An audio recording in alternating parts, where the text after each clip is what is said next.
नमस्कार, बहुत स्वागत है आपका स्वदेश न्यूज में। मैं हूं आपके साथ साक्षी मधिकाल की। आज खास चर्चा है संकल्पित मोहन सरकार, बच्चा पढ़े आगे बढ़े हमारा। दरअसल मध्य प्रदेश सरकार स्कूलों में बच्चों की शिक्षा दीक्षा के लिए कई तरह के नवाचार कर रही है। बच्चे पढ़े आगे बढ़े, इसके लिए प्रदेश की मोहन सरकार संकल्पित है। इसी क्रम में आज मुख्यमंत्री डॉक्टर मोहन यादव ने हरदा जिले के खिरकिया में शिक्षा का अधिकार अधिनियम अंतर्गत प्रदेश में निःशुल्क अध्ययनरत बच्चों की वर्ष 2023 से 24 की 8,45,000 बच्चों की 20,652 अशासकीय विद्यालयों को शिक्षा शुल्क की 489 करोड़ रुपए की राशि प्रतिपूर्ति का सिंगल क्लिक के माध्यम से अंतरण किया। दरअसल शिक्षा का अधिकार अधिनियम में गैर अनुदान प्राप्त अशासकीय विद्यालयों में वंचित समूह एवं कमजोर वर्ग के बच्चों को उनके पास के विद्यालय में प्रथम प्रवेश कक्षा की न्यूनतम 25% सीटों पर निःशुल्क प्रवेश का प्रावधान है।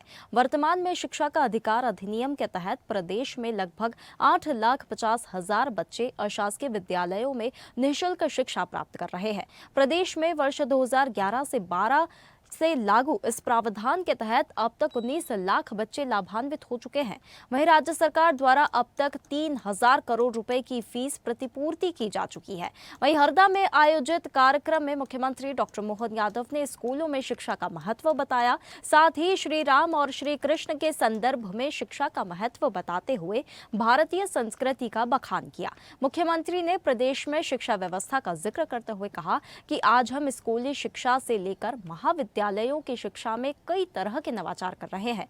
उन्होंने कहा कि बच्चे पढ़े आगे बढ़े, इसके लिए हम हर प्रकार की व्यवस्था कर रहे हैं। उन्होंने कहा कि हम स्कूलों में किताब, स्कूल ड्रेस से लेकर साइकिल, लैपटॉप और स्कूटी तक दे रहे हैं। स्कूल भवनों को सांदीपनि विद्यालय बनाकर उनमें बदलाव किया जा रहा है। आइए सुनाते हैं इस पर सीएम डॉक्टर मोहन यादव की प्रतिक्रिया। तो देखिए, शिक्षा का अधिकार भविष्य का नवाचार है।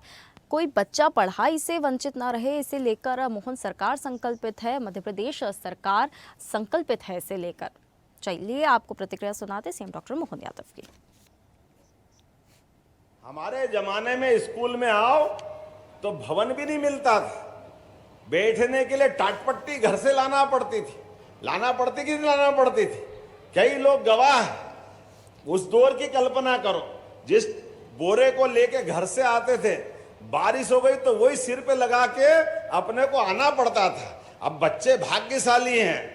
आज के जमाने के में देखो, कपड़े भी स्कूल से, किताब कापी भी स्कूल से, और 4 किलोमीटर से दूर घर हो तो साइकिल भी सरकार के माध्यम से। जोरदार अभिनंदन करो आज के दौर के बच्चों के लिए। बच्चे बड़े पढ़े आगे बढ़े, सब प्रकार की व्यवस्था के माध्यम से। साइकिल तो मिल रही है, लेकिन 75% से ऊपर अगर हाई स्कूल और हायर सेकेंडरी में नंबर लिया है तो अब तो 25,000 का लैपटॉप भी दिला रहे हैं। जोरदार अभिनंदन करो, कितना दौर बदल गया। बच्चे को लैपटॉप नहीं दे रहे, आगे बढ़ने का पास दे रहे हैं। जितना आगे बढ़े, अपने लिए, परिवार के लिए, प्रदेश के लिए, देश के लिए। और जो स्कूल में टॉप आए उसको तो और गजब है। उसको तो इलेक्ट्रिक व्हीकल, बगैर पेट्रोल की गाड़ी पसंद करे तो 1,29,000 की, और पेट्रोल वाली है तो पेट्रोल वाली लाख रुपए से ऊपर की गाड़ी सरकार दे रही है। जोरदार अभिनंदन करो। स्कूटी देने का काम भी हमारी सरकार कर, क्या क्या नहीं दे रहे हमारे बच्चों को पढ़ाने के लिए। और भवन भी देखो, बड़े बड़े सांदीपनि विद्यालय 40-40 करोड़ के। छोटे छोटे गांव में ऐसा लग रहा कि ये भोपाल है, इंदौर है, उज्जैन है, ऐसे बड़े बड़े भवन मिल रहे हैं। आज बदलते दौर में शिक्षा का पूरा आमूल चूल परिवर्तन करते हुए इसके अंदर सारी सुविधा देने का काम हमारी सरकार के माध्यम से कर रहे हैं। पैसा सरकार का, लेकिन गारंटी आपसे चाहते, आप पढ़ो लिखो, अपने समाज के काम आओ, प्रदेश के काम आओ और देशभक्त नागरिक बनो। ये अपेक्षा आपसे कर रहे हैं, ये पैसा आपके लिए दिया जा रहा है। देखिए, ये तो एक अच्छी चीज़ है, क्योंकि करना चाहिए। कांग्रेस की ही पॉलिसी है। कांग्रेस जब यूपीए सरकार में आई तब राइट टू एजुकेशन एक अधिकार बना कि हर बच्चा सामान्य स्कूलों के अंदर पढ़ेगा। हमारी ही योजना में वो आज राशि दे रहे हैं, लेकिन राशि में देरी करते हैं, जिससे कि शायद जो व्यवस्थाएं हैं वो सही से नहीं हो पाती हैं। और दूसरी बात है कि सिर्फ राशि दे देने से आपकी जिम्मेदारी नहीं ख़त्म हो जाती है। वो जो स्कूल शिक्षा विभाग जो वहाँ टीचर्स को और पूरे विभाग में जो कार्यरत लोग हैं उनको इतनी मोटी मोटी तनख्वाहें दे रहा है, उसके बाद भी बच्चे क्यों मजबूर हैं सरकारी स्कूलों की जगह पे प्राइवेट स्कूलों में फ़ीस देने के लिए। तो ये उन बच्चों की चिंता भी आज आपको करनी होगी कि हमारा स्कूल का विभाग जो है, स्कूल शिक्षा विभाग जो है, ऐसा कैसा ताना बाना दोबारा बुन ले जो कांग्रेस की सरकारों ने उस दौर के अंदर बुना था कि बच्चों को सरकारी स्कूल से बाहर ही नहीं जाना पड़े। तो ये एक बहुत बड़ा शायद काम होगा अगर कर देंगे। तो देखिए, बच्चों की शिक्षा को लेकर मध्य प्रदेश की मोहन सरकार संकल्पित है। मध्य प्रदेश सरकार स्कूलों में बच्चों की शिक्षा दीक्षा के लिए कई तरह के नवाचार कर रही है। बच्चे पढ़ें, बच्चे आगे बढ़े, इसके लिए प्रदेश की मोहन सरकार संकल्पित है। यही हमारी आज की खास चर्चा है। इसी पर हमारे मेहमान आज हमारे साथ इस खास चर्चा में सत्येंद्र जैन, बीजेपी प्रवक्ता, हमारे साथ इस खास चर्चा में हमारे मेहमान है। वही डॉक्टर शिल्पी अग्रवाल, कांग्रेस प्रवक्ता, हमारे साथ इस खास चर्चा में हमारे साथ है। वही डॉक्टर उषा खरे, शिक्षाविद, इस खास चर्चा में हमारे मेहमान हमारे साथ है। बीजेपी प्रवक्ता सत्येंद्र जैन, पहले तो बहुत स्वागत है आपका हमारे साथ हमारी इस खास चर्चा में। क्या आपको मेरी आवाज आ रही है? नमस्कार जी, मुझे आपकी आवाज मिल रही है? जी जी। सत्येंद्र जी, 489 करोड़ रुपए की फीस की प्रतिपूर्ति को आप भविष्य में निवेश करना कहेंगे या फिर आप कहेंगे कि शिक्षा में हम निवेश कर रहे हैं? आगे आने वाले सालों में जो ये योजना है, किस प्रकार से और इसमें बदलाव आएंगे और क्या हमें इसमें पॉजिटिव रिजल्ट्स देखने के लिए मिलेंगे? कैसे देखते हैं आप इसे? देखिए, हम तो शिक्षा को मूल मानते हैं, क्योंकि शिक्षा अगर रहेगी तो शिक्षा से ही हर समस्या का समाधान है। और जिस प्रकार से भारतीय जनता पार्टी की सरकारें और वर्तमान की डॉक्टर मोहन यादव जी की सरकार या पूर्ववर्ती शिवराज सिंह जी की, चौहान जी की सरकार, हमने शिक्षा को मूल माना। केंद्र में प्रधानमंत्री श्री नरेंद्र मोदी जी ने शिक्षा को मूल माना है और नई शिक्षा नीति लेके आए। आप सोचिए, लॉर्ड मैकाले थे, 1835 की शिक्षा नीति, शिक्षा पद्धति से ये देश में चल रहा था और जिसका कोई एकमात्र उद्देश्य था कि भारत के शैक्षणिक व्यवस्था को भंग कर दो। अगर भारत की शिक्षा व्यवस्था को, गुरुकुल पद्धति को या भारत की ज्ञान परंपरा को विध्वंस कर दिया जाएगा, तभी अंग्रेज शासन कर पाएंगे भारत पे। तो वही नीति को स्वतंत्रता के पश्चात लगाते रहे, लेके उसको लागू करते रहे सिस्टम में। कांग्रेसियों का ये भूल थी। जब भारतीय जनता पार्टी को भगवान रूपी जनता ने, मध्य प्रदेश की, भारत की जनता ने आशीर्वाद दिया, प्रधानमंत्री श्री नरेंद्र मोदी जी ने नई शिक्षा नीति लेके आए 2020 की, और मध्य प्रदेश वो प्रदेश रहा देश के अंदर सबसे पहला जिसने नई शिक्षा नीति को लागू किया। तो शिक्षा जो है बहुत ही परम आवश्यक है मनुष्य के विकास में, जिसको कि अंग्रेजों ने सबसे पहले छिन्न भिन्न किया था। हमने उस शिक्षा व्यवस्था को सुदृढ़ किया और आज जो एक 20,600 से अधिक जो स्कूल हैं, शासकीय स्कूल हैं, उनके लिए जो हम लगभग 500 करोड़ रुपए की राशि दे रहे हैं, और ये राशि आज पहली बार नहीं दी जा रही। हम लगभग 3,000 करोड़ रुपए की राशि हम शिक्षा के जो प्राइवेट स्कूल्स हैं इन सबको दे चुके हैं शिक्षा के अधिकार के लिए। तो हम प्रतिबद्ध हैं। हमारे जो बालक हैं, हम चाहते हैं कि मुख्यमंत्री डॉक्टर मोहन यादव जी का स्वप्न है, जो इन्हें देखा है, जो युगदृष्टा है, उन्होंने कहा हर व्यक्ति, हर मध्य प्रदेश का बालक बालिका शिक्षा से परिपूर्ण हो और वो भगवान कृष्ण की भांति सारी समस्त विद्याओं में निपुण हो जाए। इसी का उद्देश्य, लक्ष्य को लेकर के उन्होंने सांदीपनि स्कूल की स्थापना की और सांदीपनि स्कूल के अंदर माध्यम से भी दिया जा रहा है। और आज वर्तमान युग में जो विद्यार्थी के लिए जो परम आवश्यक है, वो सारे के सारे संसाधन देने का काम भारतीय जनता पार्टी की सरकार कर रही है। जिस प्रकार से आज ये लगभग 3,000 करोड़ रुपए की दिए जा रहे हैं, पहले भी दिए, आज 489 करोड़ है, लगभग 500 करोड़ है इस मद में। साथ ही साथ जो शिक्षा का बजट है उसको भी हमने 2,000 करोड़ रुपए का होता था दिग्विजय सिंह जी के समय शिक्षा का 50,000 करोड़ के आसपास का कर दिया। साथ ही साथ हमने स्कूटी देना आरंभ किया और इलेक्ट्रिक व्हीकल देना आरंभ किया, और लगभग 80 लाख से ज्यादा साइकिल वितरित करके हमने भारत, मध्य प्रदेश के जो हमारे जो नौनिहाल हैं, जो मध्य प्रदेश का भविष्य है, जो भारत का भविष्य बनने वाले हैं, उनके लिए हमने ये सारी सुविधाएं दी हुई हैं। और उसके कारण से ही आज मध्य प्रदेश शिक्षा जगत में, जो पहले मध्य प्रदेश की जो उपलब्धि थी वो 35 जो सबसे नीचे के राज्यों में होती थी, आज मध्य प्रदेश टॉप 5 में आ गया है। बिल्कुल, निस्संदेह सत्येंद्र हमने जी। अनेक काम किए और अनेक जो संस्थाओं ने बिल्कुल। मध्य प्रदेश को, जैसे अभी बिल्कुल, स्कूल रतलाम जाने का के लिए स्कूल है, उसको सत्येंद्र अमेरिकन जी, संस्था ने जी, बड़ा विश्व स्तरीय अवार्ड दिया। स्कूल जाने के लिए बच्चों को साइकिल दे दी, स्कूटी दे दी, ठीक है, बहुत अच्छी बात है। 2011 से अब तक 3000 करोड़ रुपए की फीस की प्रतिपूर्ति जो है सरकार के द्वारा इतने खर्च किए गए हैं। जमीनी स्तर पर हम इसका क्या रिजल्ट देख रहे हैं? क्या जो गरीब तबके के बच्चे हैं जो अफोर्ड नहीं कर सकते उन्हें शिक्षा का वो लाभ मिल रहा है? स्कूली बच्चों के लिए आपने स्कूटी तो दे दी है, आपने खर्च कर दिए हैं, साइकिलें दे दी है, क्या वो उस प्रकार से लाभ ले पा रहे हैं? और एक सवाल और इसमें ये आता है कि जो सरकारी अशासकीय स्कूलों को जो प्राइवेट अशासकीय में कन्वर्ट किया गया, मर्ज किया गया है, उससे क्या लाभ मिल रहा है? इस पे भी आप थोड़ा सा प्रकाश डालिए। मेरे से प्रश्न है। जी सत्येंद्र जी, आप ही से। हाँ, सरकार में देखिए, बीजेपी की सरकार बिल्कुल। है, सत्ता हाँ, आप ही से ये जी, प्रश्न जी। किया जाएगा। ठीक है साक्षी जी। देखिए, ये जो हमने प्राइवेट स्कूल में बच्चे जो पढ़ते हैं, आजकल हमने देखा है कि एक नया ट्रेंड जो आरंभ हुआ है। हमारी सरकार तो चाहती है कि सरकारी शासकीय स्कूल में बच्चे पढ़े, तो उसके लिए आपने देखा होगा नीट का जो 1.5 लाख तक की रैंक जो है, उसमें जो शासकीय विद्यार्थी जो शासकीय स्कूल में पढ़ने वालों के लिए 75% का लक्ष्य रखा गया है। जैसे जो इंजीनियरिंग में है, और सीबीएसई और अन्य माध्यम के जो स्कूल है उनमें 85% के बच्चे वो जो आते हैं उनपे, तो उनकी जो फीस, मेधावी विद्यार्थियों की फीस भी हमने भारत सरकार, हमारी मध्य प्रदेश की सरकार देती है, डॉक्टर मोहन यादव जी देते हैं। तो ये काम हमने किया हुआ है। प्राइवेट स्कूल में पढ़ाने का एक चलन हो गया है बच्चों के लिए।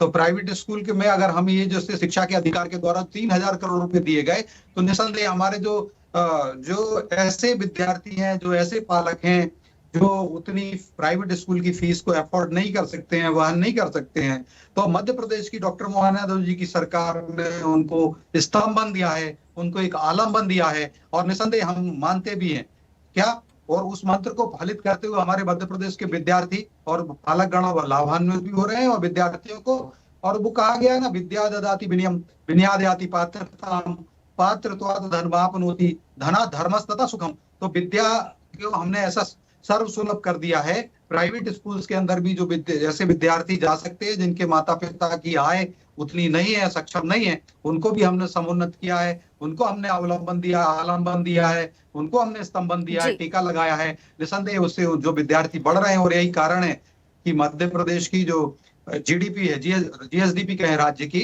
तो जीएसडीपी भी आज लगभग 17 लाख करोड़ की है। आज मध्य प्रदेश का निर्यात भी लगभग 66-67 लाख करोड़ का, 67,000 करोड़ का हो रहा है। निकट भविष्य में हम 70,000 करोड़ का रखेंगे। तो कहीं ना कहीं ये हमारे सारे जो विद्यार्थी हैं जिनको हम दे रहे हैं, निरंतर 2003 से देते जा रहे हैं ये सारी सुविधाएं, उसके कारण से एक बहुत बड़ा लाभ हमारे मध्य प्रदेश की भगवान रूपी जनता को मिल बिल्कुल रहा है। बिल्कुल और हमारे सत्येंद्र जी, विद्यार्थी जो हैं वो हर इस विद्यार्थी इसका श्री कृष्ण की तरह। एक सवाल हमारे साथ कांग्रेस प्रवक्ता डॉक्टर शिंपी अग्रवाल भी हमारे साथ जुड़ गई है, इनसे भी एक सवाल लेंगे। डॉक्टर शिंपी जी, क्या आपको मेरी आवाज आ रही है? हेलो जी, क्या आपको मेरी आवाज आ रही है डॉक्टर शिंपी जी? जी, आ रही है हमारी आवाज पहुंच रही है? जी जी, बिल्कुल बिल्कुल पहुंच रही है। पहले तो बहुत स्वागत है आपका हमारे साथ हमारे इस खास चर्चा में। देखिए, कांग्रेस अक्सर कहती है कि बीजेपी सरकार सिर्फ घोषणाएं करती है, जमीनी स्तर पर इसका हमें कोई रिजल्ट देखने के लिए नहीं मिलता है। लेकिन आज हम ये देख रहे हैं कि 8.5 लाख बच्चों को शिक्षा का अधिकार अधिनियम के तहत, आरटीई के तहत देखते हैं कि 489 करोड़ की फीस प्रतिपूर्ति की गई है। इस पर आप क्या कहेंगे? आपकी क्या प्रतिक्रिया है इस पर? ये रिजल्ट हमें देखने के लिए मिल रहा है। देखिए, सबसे पहले तो हम ये कहेंगे कि right of children to free and compulsory education act जो है वो यूपीए की सरकार लाई थी 2009 में, और 1 अप्रैल 2010 को ये लागू हुआ था। अच्छी बात है, मोहन यादव जी इस एक्ट के थ्रू अगर बच्चों को लाभान्वित करने का प्रयास कर रहे हैं, तो कांग्रेस। शिंपी जी, आपकी आवाज नहीं आ रही है? चलिए फिर से संपर्क करने की कोशिश करेंगे हम शिंपी जी के साथ। हमारे साथ शिक्षाविद डॉक्टर उषा खरे हमारे साथ इस खास चर्चा में जुड़ गई है। डॉक्टर उषा जी, क्या आपको मेरी आवाज आ रही है? जी नमस्कार जी मैडम, आपकी आवाज आ रही है? नमस्कार, बहुत स्वागत है सबसे पहले तो आपका हमारे साथ हमारे इस खास चर्चा में। तो देखिए, सरकार कहती है कि किताबों को लेकर मतलब स्कूटी दी जा रही है और साइकिलें वितरित की जा रही है, विद्यार्थियों को तरह तरह की चीज़ें दी जा रही है कि वो स्कूल पहुंच सके। लेकिन क्या स्कूल पहुंचने के बाद शिक्षा की गुणवत्ता इतनी है कि जो हमारा बच्चा ये सारी सुविधाएं लेकर स्कूल जा रहा है तो उसे उतनी गुणवत्तापूर्ण शिक्षा मिल रही है? आज जो सरकार ने आज जो फीस प्रतिपूर्ति जो की है, इतना खर्च किया है, इसे कैसे देखती है आप और इस पर आपकी क्या प्रतिक्रिया है? जी बहुत ही अच्छा प्रश्न है आपका। वास्तव में आपने बिल्कुल सही कहा कि इतनी सारी सुविधाएं, मतलब बच्चे को कुछ नहीं करना है, खाली उठ के ब्रश करके घर से तैयार होकर निकलना क्लास है। में बैठ जाना है खाने बस। से लेकर, किताबों से लेकर, फीस से लेकर हर चीज सरकार की तरफ से यहाँ पर मतलब बच्चों को प्रोवाइड कराई जा रही है। अब गुणवत्ता का जहां तक आपने प्रश्न किया, तो मैडम मैं तो बार बार जब भी इस चैनल पर बैठती हूँ मैं यही कहती हूँ कि मॉनिटरिंग सिस्टम हमें और स्ट्रॉन्ग करना पड़ेगा और थोड़ी हमें लोगों की उपलब्धता बढ़ानी पड़ेगी। शिक्षक हैं हमारे, पर कहीं शिक्षक कक्षा की परिधि से बाहर इसलिए है कि कई तरह के कामों में शिक्षक लगे होते हैं, या जो मतलब उनका पीरियड का समय होता है, पता चला उनसे इतनी सारी खाना पूर्ति कराई जा रही है कि वो अपनी कक्षाओं में नहीं पहुंच पाते हैं। तो गुणवत्ता के पॉइंट ऑफ व्यू से जो अच्छे स्कूल है, एक्सीलेंस स्कूल है, सांदीपनी स्कूल है, इनमें तो पर्याप्त मात्रा में शिक्षक है। पर लाभ जो कि मध्य प्रदेश के प्रत्येक बच्चे को सरकार की तरफ से मिल रहा है, तो हर कक्षा में अगर शिक्षक होंगे, हर कक्षा में एक मॉनिटरिंग सिस्टम के तहत शिक्षकों के ऊपर भी एक निगरानी समिति होगी, तो मुझे ऐसा लगता है कि ये इतने सारे जो भागीरथी प्रयास सरकार के हैं, ये सफल भी होंगे और इनका परिणाम भी हमें देखने को मिलेगा। तो मॉनिटरिंग सिस्टम प्लस शिक्षकों की भर्ती प्लस शिक्षकों के लिए कक्षाओं में जाने तक अन्य कामों से बचाए रखना, मुझे लगता है कि ये बहुत अधिक आवश्यक है। जी बिल्कुल। हमारे साथ डॉक्टर शिम्पी अग्रवाल फिर से हमारे साथ जुड़ गई है। शिम्पी जी, क्या आपको मेरी आवाज आ रही है? हेलो जी शिम्पी जी, क्या आपको मेरी आवाज आ रही है? जी जी आ रही है। जी बिल्कुल, आप आपकी बात पूरी कर रही थी आप। हाँ, तो हम ये कह रहे थे कि जो right of children to free and compulsory education. Shimpi ji, क्या आप मुझे सुन पा रही हैं? आपकी आवाज नहीं आ पा रही है यहाँ तक। हेलो। जी जी, अभी बोलिए आप। हाँ, तो जो सरकारी स्कूलों की स्थिति है, शिक्षकों की स्थिति है, वो मध्य प्रदेश में खस्ता हाल है। अगर हम देखें तो लगभग 68,000 अतिथि शिक्षक हैं जो वो आज भी नियमितीकरण के लिए भटक रहे हैं। लगभग 5,000 स्कूलें ऐसी होंगी जिनकी इमारतें जर्जर हैं। आपने देखा होगा 2024 में 400 सरकारी स्कूलें ऐसी थी जिनके अंदर जो प्रवेश है 1 से 10वीं कक्षा तक के अंदर वो शून्य था, और उसी के साथ लगभग 1275 स्कूल ऐसी होंगी जहां पर शिक्षक, उसकी जो वेटिंग लिस्ट है वो अभी तक क्लियर नहीं हुई है। 4,000 लगभग चयनित शिक्षक होंगे जिनके पास नियुक्ति पत्र नहीं है।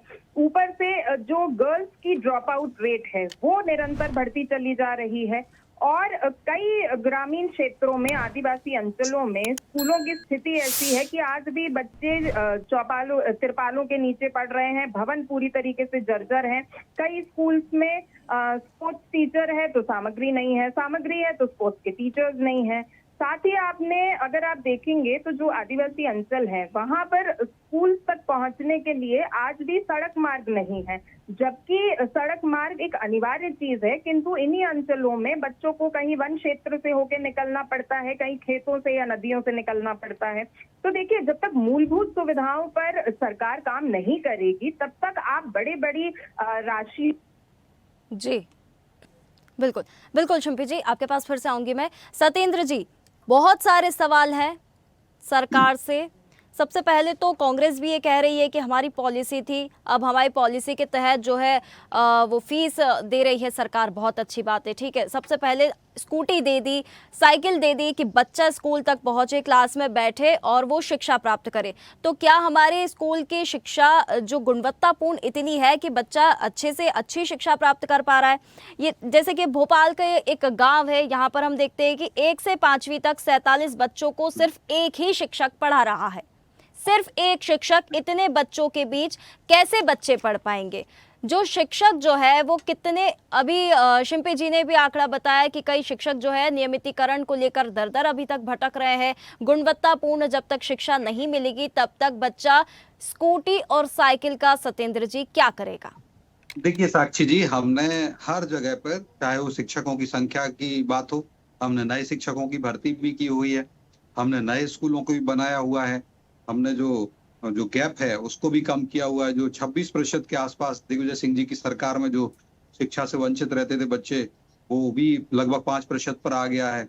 तो ये अनेक कार्य किए हैं, और भी जो आप जैसे जिसका बता रही हैं वो भी हम सब करेंगे, उसको भी दूर करेंगे। लेकिन आप देखिए, कांग्रेस ने, आपने सुना डीबीटी, एक डीबीटी होता है, डायरेक्ट बेनिफिट ट्रांसफर, जो हमने लागू किया, और एक होता है डायरेक्ट डीबीटी, कांग्रेस का टर्मिनोलॉजी में होता है डायरेक्ट बिचौलिया ट्रांसफर। और कांग्रेस जरूर अब जब 70 रुपी मछली से बेलबिलाती, जब 70 रुपी मछली जल से, अगर जो मछली जो है जल में से निकल जाती है ना, ऐसे ही 70 रुपी मछली जो है वो कांग्रेस है एक तरह से, तो वो बिलबिला रही है क्योंकि ये बाहर है। और दरअसल इन्होंने जब भी सत्ता में रहे तब नहीं देखा। सत्येंद्र जी, मेरा ये नहीं है कि हम आरोप प्रत्यारोप करें कि कांग्रेस ने क्या किया क्या नहीं। अभी सत्ता में बीजेपी की सरकार है। मेरा आप ही से सवाल है कि यदि स्कूटी दी जा रही है, साइकिल दी जा रही है, तो क्या इतनी गुणवत्ता मिल रही है? कितने 2019 से 20 और 23 से 24 के बीच हम देख रहे हैं अधिक से अधिक स्कूल यहाँ पर बंद हुए हैं। बच्चे जो है हमारे भारत छोड़कर अब्रॉड जा रहे हैं पढ़ने के लिए। क्यों जा रहे हैं? देखिए, 1.5 लाख से ज्यादा, अभी हमने कुछ दिनों में 1.5 लाख से ज्यादा शिक्षकों की भर्ती करी हुई है नए। और जो अतिथि शिक्षकों की बात की है मेरी बहन ने, आप देखिए कांग्रेस के समय क्या था, जब कहा था कि जमीन पे आ जाएंगे, जमीन पे उतरना पड़ेगा, तो कमलनाथ जी कहने लगे उतर जाओ जमीन पर, लेट जाओ, सिंधिया जी का अपमान कर दिया। और हमारी जब सरकार आई तो हमने उनका मानदेय भी बढ़ाया अतिथि शिक्षकों का, और साथ ही साथ जो अतिथि शिक्षक जितने भी हैं, लगभग 70,000 के आसपास, उनको जो भी अब आगे परीक्षाएं होंगी जिसके द्वारा नियुक्तियां मिलती हैं, उसमें 50% का रिजर्वेशन दे दिया है। तो सोचिए, जो अतिथि शिक्षक है, जो पढ़ा रहे हैं, जो अनुभवी है, जिनके पास अनुभव है, उनको 50% का रिजर्वेशन दिया है शासकीय सर्विस में, शिक्षकों की भर्ती में। तो ये कितना बड़ा काम किया कि अगर 100 पद निकलेंगे तो उसमें 100 पदों पे अगर शिक्षक भर्ती होगी तो उसमें 50 पद जो होंगे वो अतिथि शिक्षकों के लिए ऑलरेडी रिजर्व हो गए हैं, क्योंकि वो अतिथि शिक्षक अनुभवी है और वर्षों से उन्होंने शासकीय सेवा में काम किया। यह काम भी, ये आरक्षण देने 50% का आरक्षण देने का काम भी हमारी सरकार ने किया, डॉक्टर मोहन यादव जी की सरकार ने किया है। और हमारे शिक्षा मंत्री उदय प्रताप सिंह जी भी बड़ा अच्छा काम कर रहे हैं, उनको भी साधुवाद है। और कांग्रेस को चुनौती के साथ मैं पूछता हूँ, साक्षी जी, मेरी चुनौती है, कांग्रेस जवाब दे। कांग्रेस की 1.5 साल की जब सरकार थी तो बता दे कांग्रेस ने कितनी साइकिल बांटी हमारी बहनों के लिए। सत्येंद्र जी, देखिए, आरोप प्रत्यारोप से कि कांग्रेस ने क्या किया क्या नहीं किया, इसमें बीच में जो है सत्येंद्र जी, बच्चा पिसेगा शिक्षा पर, यहाँ पर उसकी शिक्षा पर जोर देना है हमें, ये नहीं देखना है कांग्रेस ने। सत्ता में आपकी सरकार है, आप मुझे एक बात का आप मुझे जवाब दीजिए सत्येंद्र जी, आप मुझे जवाब दीजिए, भारत से बच्चे पढ़ने के लिए अब्रॉड क्यों जाते हैं? आप इस बात का बस एक लाइन में जवाब दे दीजिए, अब्रॉड पढ़ने क्यों जाते हैं, विदेश क्यों जाते हैं पढ़ने के लिए? देखिए, आप तो आप ये कह रहे विदेश जाते हैं, अब अमेरिका के लोग भारत में पढ़ने क्यों आते हैं? फ्रांस के बच्चे क्यों भारत में पढ़ने आते हैं? आज आप बता दीजिए साक्षी जी, चलिए मैं चुनौती के साथ, आज हमने ऐसी स्थिति कर दी भारत की शिक्षा की कि वसुधैव कुटुंबकम करा, तो अब दुनिया मान रही है। अभी यूनाइटेड नेशन की आपको पता आम सभा चल रही है, यूनाइटेड नेशन जनरल असेंबली, उंगा जिसको कहते हैं, उंगा में हमने नहीं कहा ओम शांति, ओम शांति का बार बार उच्चारण करने वाले कौन थे? इंडोनेशिया के प्रतिनिधि थे, प्रधानमंत्री जी थे। तो इंडोनेशिया के पदाधिकारी जो हैं वो कह रहे हैं, राष्ट्रनायक कह रहे हैं कि ओम शांति ओम शांति। तो वो भारत है, आज जो तक्षशिला जो पहले था, जो नालंदा पहले था, आज हम भारत को वैसे ही बना रहे हैं। आज विश्व से भी हमारे यहाँ लोग पढ़ने आ रहे हैं। और एक अच्छी बात है, हमारे लोग भी अगर वहां के जा रहे हैं, वहां से टेक्नोलॉजी या उनकी संस्कृति का अध्ययन करने जाते हैं, तो ये अच्छा परस्पर। लेकिन एक कारण सत्येंद्र जी ये भी है, बच्चे इसलिए पढ़ने जाते हैं क्योंकि वहां पर गुणवत्ता मिलती है। स्किल डेवलपमेंट को लेकर यहाँ पर क्या हो रहा है? अगर एक गांव के एक स्कूल में भी देखिए स्कूल की हालत खस्ता हाल है सत्येंद्र जी, तो ये बिल्कुल अच्छी बात नहीं है। इंफ्रास्ट्रक्चर को सीखने के लिए, सत्येंद्र जी, एजुकेशन मिशन को सीखने के लिए, किसी गांव में अगर एक सुनिए एक गांव की भी अगर स्कूल की हालत खस्ता हाल है तो वो भी अच्छी बात नहीं है, उस पर भी काम करने की जरूरत है। उषा जी, आपसे एक छोटी सी प्रतिक्रिया चाहूंगी। सत्येंद्र जी ने काफी सारी चीजें गिना दी है। सत्येंद्र जी, डॉक्टर उषा जी से, जी बिल्कुल, मैं आपकी बात मान रही हूँ, मैं आपकी बात सत्येंद्र जी, मैं बिल्कुल पूरी तरह से मान रही हूँ। बहुत कुछ किया सरकार बांटना बंद कर दिया था। बिल्कुल बिल्कुल, हमारी बहनों को जो मेधावी छात्रवृत्ति योजना बंद कर दी थी। सत्येंद्र जी, जो मेधावी छात्रवृत्ति योजना है, आप सुन तो लीजिए, 5 सेकंड दीजिए ना मुझे। समय की सीमा है। चुनौती के साथ पूछता हूँ मैं, बता दें इनने कितने लैपटॉप बांट दिए थे? चुनौती के साथ पूछता हूँ, बताओ मेधार्थी विद्यार्थी योजना में कितने छात्रों की फीस माफ जो सरकार भरती है, जो नीट भरते हैं, इंजीनियरिंग की पढ़ना, उच्च शिक्षा में पढ़ने जाते हैं। कांग्रेस की सरकार थी 15 महीने की, कमलनाथ जी की बिल्कुल एक बिल्कुल योजना का लाभ नहीं सत्येंद्र जी, दिया था। सत्येंद्र जी, और बस तो मैं एक कह रहा हूँ, एक एक बात किया था प्रतिक्रिया तब- मुझे चाहिए डॉक्टर उषा जी से। डॉक्टर उषा जी, आप छोटी सी एक प्रतिक्रिया एक दे दीजिए, समय की सीमा है। सत्येंद्र जी ने काफी सारी चीजें गिना दी है कि हमने लैपटॉप दिया, हमने साइकिल दी, हमने आज गुणवत्ता बहुत मिल रही है। आप पर आपकी इसकी क्या प्रतिक्रिया है, मैं वो सुनना चाहूंगी। आप शिक्षाविद है क्योंकि। जी जी जी जी, सत्येंद्र जी बार बार उसी बात को कह रहे हैं कि हमने इतनी सुविधाएं प्रोवाइड कराई। और मेरा कहना यहाँ पर यह है, एक शिक्षाविद होने के नाते 40 वर्ष मैंने भी सरकारी स्कूल में नौकरी करने के पश्चात में रिटायर्ड हुई हूँ। मेरा कहना निवेदन है बार बार सरकार से कि एक मॉनिटरिंग, एक नियामक आयोग, एक मॉनिटरिंग सिस्टम भी बनाए। और ऐसे वंचित स्कूल जहाँ पर सुविधाएं तो सारी है, पर अगर कक्षा में पढ़ाने के लिए शिक्षक नहीं है, या जी। शिक्षक है, आपके रिकॉर्ड में शिक्षक है, पर वो और कक्षा तक नहीं पहुंच पा रहा है अन्य कार्यों में व्यस्त होने के लिए, तो उस पर काम किया जाए। बिल्कुल बिल्कुल बार-बार बिल्कुल निवेदन उषा जी, है बिल्कुल मेरा कि हमारे पास समय का अभाव है। माफ करूंगी, मैं आपको बीच में रोकना चाहूंगी। तो आपने बिल्कुल बहुत सही कहा कि गुणवत्ता पर ध्यान देना बहुत ज्यादा जरूरी है। हमारे सभी मेहमानों का इस खास चर्चा में हमारे साथ जुड़ने के लिए बहुत ही ज्यादा धन्यवाद। मध्य प्रदेश की सरकार देखिए संकल्पित है बच्चों की शिक्षा को लेकर, मोहन सरकार संकल्पित है बच्चा आगे बढ़े, बच्चा पढ़ाई करे, उसे लेकर कई तरह के नवाचार भी और योजनाएं भी चला रही है लगातार मोहन सरकार। तो आज की हमारी यही खास चर्चा थी। फिलहाल स्वदेश न्यूज के इस खास चर्चा में इतना ही। आप बने रहिए स्वदेश न्यूज के साथ, सबसे पहले देश। ताजा खबरों के लिए लाइक, फॉलो और यूट्यूब पर सब्सक्राइब कर बेल आइकन दबाएं। साथ ही हर अपडेट के लिए विजिट करें स्वदेशलाइव.com।